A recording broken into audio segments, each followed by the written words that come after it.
మా చెట్టువి మిర్చీలు కోయడానికి వెళ్తున్నానండి. మిర్చి బజ్జీ చేద్దాం అనుకుంటున్నా. ఇంకా మా అబ్బాయి రేపు వెళ్ళిపోతాడు, సో వాడికి ఒక 2 చేసి ఇస్తానన్నమాట. ఓకే, చూస్తున్నా ఎక్కడన్నా ఉన్నాయేమోనని. చూడండి, ఉన్నాయి కానీ పొడుగు అవ్వలేదు. 1 2 ఉంటాయేమోనని చూస్తున్నాను. ఈ టైపు లేవు. ఈ టైపు ఇక్కడ ఉంది ఒకటి. ఇది కోద్దాం. పెద్దగానే ఉంది కదండి, ఇది కోసేద్దాం. ఇదిగో ఇంట్లో మొన్న కోసినవి కూడా ఉన్నాయి కదా, ఒక 8 ఉన్నాయి ఇంట్లోని. ఇక్కడ ఒకటి ఉంది. ఇదిగో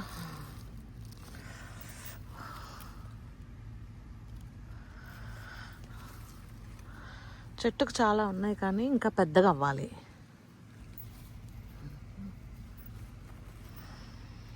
ఇంట్లో ఒక 8 ఉన్నాయి, ఇక 2 వచ్చాయండి. 10 మిర్చి బజ్జీలు. ఓకే, చూద్దాం. అటు సైడ్ ఒక చెట్టు ఉంది, ఆ చెట్టు దగ్గరికి కూడా వెళ్ళి చూసొద్దాం, ఒకటన్నా ఉంటుందేమో. ఇక్కడ చాలా ఉన్నాయి కానీ చూడండి పెద్దగా అవ్వలేదు. పెద్దగా అవ్వాలి కాస్త. ఈతల చెట్టుకు వచ్చామండి, ఎక్కడ చూద్దాం. ఓకే,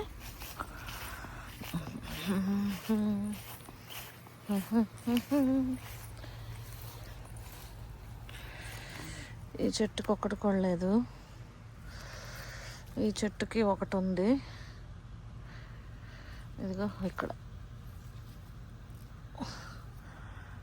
బట్ ఈ చెట్టుకి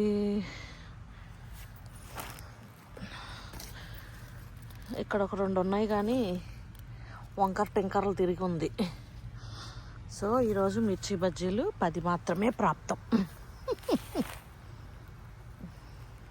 ఓకే, ఇదిగోండి. మొన్న ఇవి కోసాను కదా, మొన్న ఒక 8 ఉన్నాయి అన్నాను కదా ఇంట్లోని. అవి మొన్న కోసినవి. ఇప్పుడు ఈ 2 కోసుకొచ్చాను. ఏం చేయాలంటే వీటిని ఇలాగా మధ్యకి మనం ఏమన్నా స్టఫ్ చేసుకుంటాం కదండి మిర్చి బజ్జీకి, అలాగా కట్ చేసుకుంటున్నాను. ఓకే, ఇదిగోండి ఇలాగా.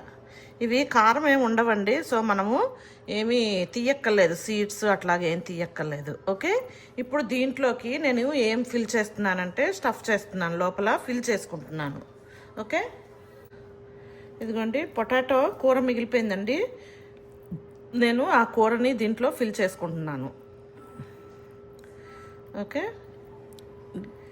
మొన్న దోశలోకి 2 రోజుల కిందట దోశ చేసుకున్నామండి. ఆ దోశలోకి పొటాటో కూర చేసుకుంటాం కదా, మసాలా దోశలాగా.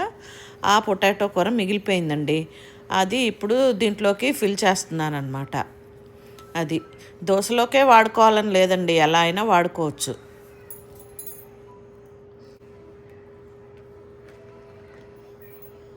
ఇదిగోండి పొటాటో అన్నిటికీ నింపేశాను. ఇప్పుడు బజ్జీల పిండి రెడీ చేసుకుందాం. ఓకేనా? ఇదిగోండి ఒక బౌల్లోని పిండి తీసుకున్నానండి, శనగపిండి. ఓకేనా? దీంట్లోకి ఉప్పు అండి సరిపడినంతగా,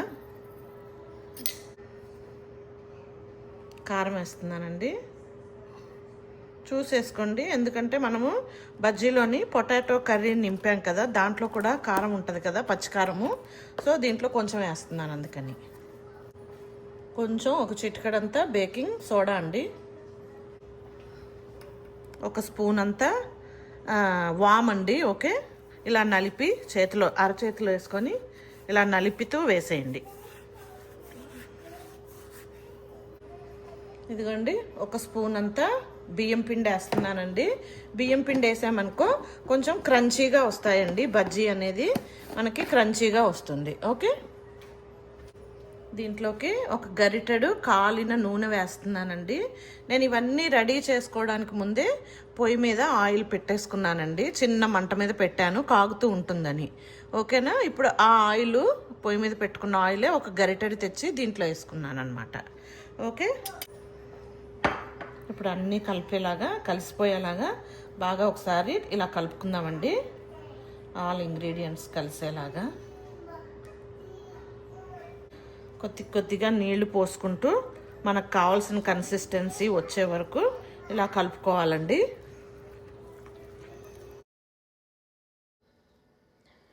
పిండిని ఉండలు లేకుండా బాగా ఇట్లా గట్టిగా పిసుకుతూ కొంచెం ఉండలు లేకుండా చేసుకోవాలన్నమాట.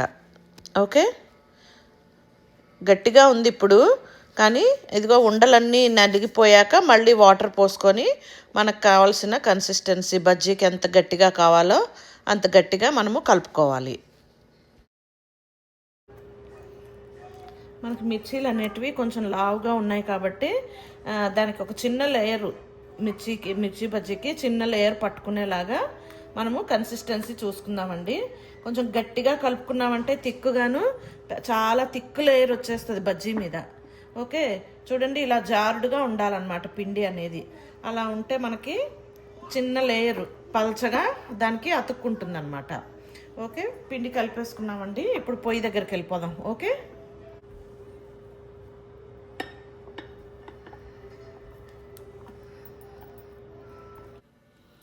పిండి అంతా ఇట్లాగా ఒక పెద్ద పొడుగ్గా ఉన్న జార్లో వేసుకున్నానండి. ఎందుకంటే మిర్చి బజ్జీని ఇట్లాగ లోపల వరకు డిప్ అవుతుందన్నమాట అలా పెట్టుకుంటే. గిన్నెలో అయినా చెయ్యొచ్చు, కానీ ఇలా చేస్తే బాగా ఈజీగా అవుతుందన్నమాట పని అనేది. ఇప్పుడు స్టవ్ దగ్గరికి వెళ్ళిపోదాము. చెప్పా కదండి, ఆయిల్ ముందే పొయ్యి మీద పెట్టేసుకున్నానని. వేడైపోయిందండి. ఇప్పుడు మనము ఇందాక కలుపుకున్న బజ్జీ పిండిలోని మిర్చీలని బాగా లోపల దాకా డిప్ చేసి ఎటువైపు అయితే కట్ చేసుకున్నామో అటువైపు ఫుల్ లేయర్ ఉండాలండి. బాగా పిండి అనేది అక్కడ కోట్ అయిపోవాలన్నమాట. కట్ చేసుకున్న సైడు మనం అక్కడ గ్యాపులు పెట్టామంటే ఆ పొటాటోలోకి ఆయిల్ అంతా వెళ్ళిపోయి ఆయిల్ అంతా ఇట్లాగ పొటాటో బయటకు వచ్చేసి అంతా ఆయిల్ అంతా మడ్డిగా అయిపోతుందన్నమాట. అది కాలి నల్లగా అయిపోయి అంత గలీజ్ అయిపోతుందన్నమాట. సో అందుకని మనం ఎక్కడైతే కట్ చేసుకున్నామో అక్కడ బాగా కోట్ అయ్యేలాగా పిండి అంతా కోట్ అయ్యేలాగా కలిసి అతుక్కునేలాగా చేసుకొని ఆయిల్లో వేసి బాగా గోల్డెన్ బ్రౌన్ కలర్లో కాల్చుకోవాలి. ఓకేనా?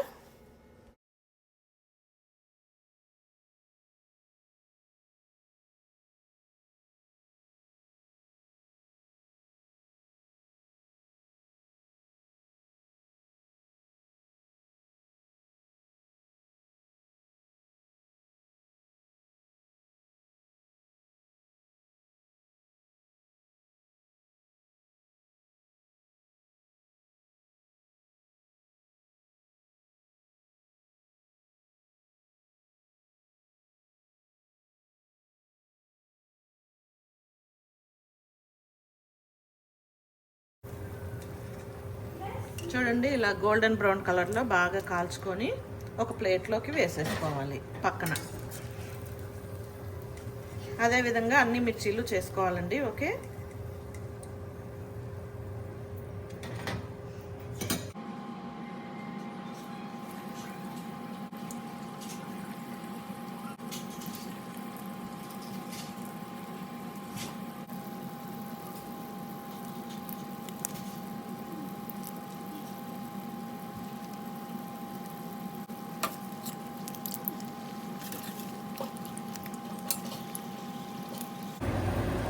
ఇదిగోండి ఇవి వేగుతూ ఉంటాయి. అన్ని మిర్చీలు అయిపోయాయండి, కొంచెంగా పిండి మిగిలింది. సో ఏం చేద్దామంటే బయట వాము చెట్టు ఉంది, వామాకులు తీసుకొచ్చి 2 వామాకులు బజ్జీ వేసేద్దాం. ఓకే రండి.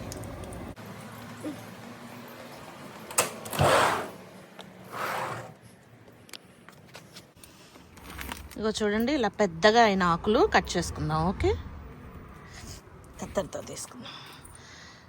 కత్తెర తీసుకొని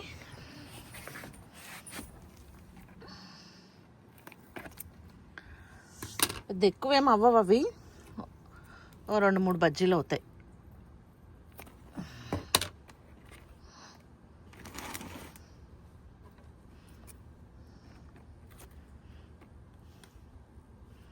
అన్నీ ఒక చెట్టువే కోసేస్తున్నాను. ఓకే, మళ్ళీ పిండి మిగిలితే మళ్ళీ వచ్చి తెచ్చుకుందాం. అన్నీ కట్ చేయడం ఎందుకు ఒకసారి కదండి. ఓకే, కత్తెర ఇక్కడే వదిలేద్దాం. ఆకుల్ని ముందు సైడు వెనక సైడు 2 సైడ్లు బాగా వాష్ చేసుకుందామండి. చేసుకున్నాక మీకు పిండి మిగిలిపోయింది అన్నాను కదా, ఆ పిండిలో ఆకుకి అంతటికి బాగా స్ప్రెడ్ అయ్యేలాగా మునిగేలాగా, అక్కడ ఎక్కువ పిండి లేదు కదండి, మనమే చేతితో బాగా ఇలాగా స్ప్రెడ్ చేయాలన్నమాట. పిండిని అంతా ఆకంతటికి అంటుకునేలాగా. ఓకే, వేసేసి తర్వాత ఆ ఆకుని ఆయిల్లో వేసేసి బాగా ఫ్రై చేసుకోవాలి. ఎందుకంటే ఇలాగ పిండిలో ముంచి వేసేస్తున్నాను. అవి భలే పొంగుతున్నాయండి అసలు, ఏంటో కానీ. ఇలా స్ప్రెడ్ చేసేసి ఆకు మీద చూడండి,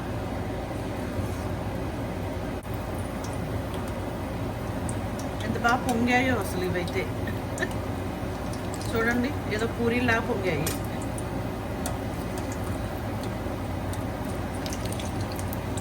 గోల్డెన్ బ్రౌన్ కలర్లో కాల్చుకుని ఆ మిర్చి బజ్జీ ప్లేట్లోనే అక్కడే ఒక పక్కన వేసేసుకోవాలన్నమాట.